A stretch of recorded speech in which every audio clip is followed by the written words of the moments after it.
Welcome back, folks. Our historical moment explores the Alinsky gang and how Chicago politics is now all over America. Maury, a place that you know very well, Chicago, Illinois. I know it very well. I also know a lot about the Alinsky gang. Saul Alinsky. Did you ever meet him? No, but I certainly knew of him. He was an agent provocateur. He was really an anarchist. The guy wanted to get rid of the existing democratic government and install a socialist, more than a socialist or communist. He just wanted what he got. Obama, they picked him out as being the kind of guy to play on the fact that the American people had a certain amount of guilt feelings about racism and so on, and you get a smart guy like him who was very charismatic. You know, it goes back again to charisma. The fact that he's very articulate and nobody understands what he says, but gee, he sounds pretty good. That's what Hitler, was extremely charismatic.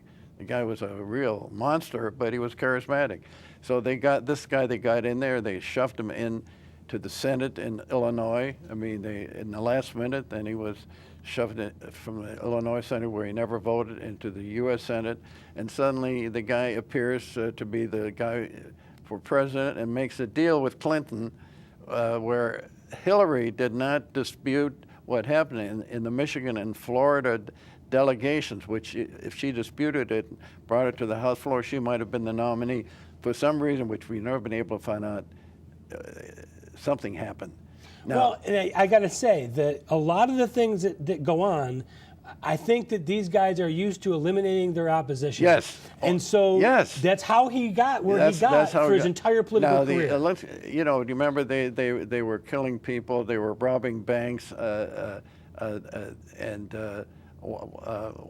Bill Ayers, who was the son of a very high society guy in Chicago, who was head of the Commonwealth Edison, the local utility. Did you ever run into him? Yes, not Bill Ayers, but I knew the father. A very, very prominent person, very highly regarded. I was a member of the Economics Club in Chicago, and he was always, and I got to know him, a very fine gentleman.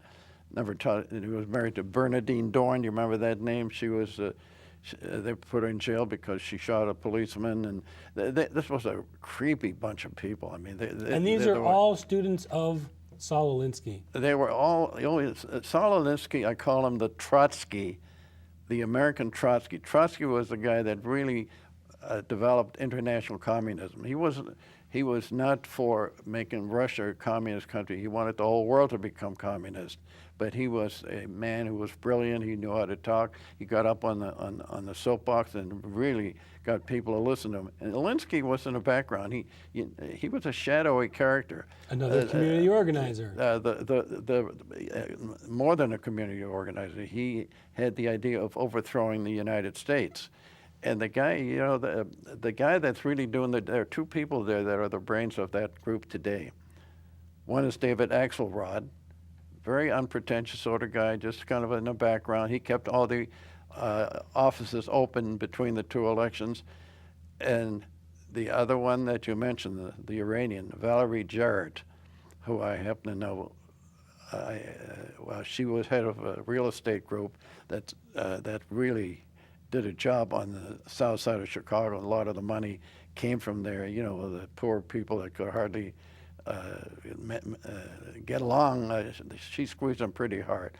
The way I got to know her, her boss at the time is a subscriber to my Global Outlook, and he gave it to her, and she wanted to meet me. We spent an hour not talking about politics, but about history. She has great interest in the history, my knowledge of history. And this is going back, what, 4 or 5 years? That was just a year before Obama was elected. Okay, so if you were to meet today, there'd probably be a different situation. Maybe not. She was very interested in. She used me to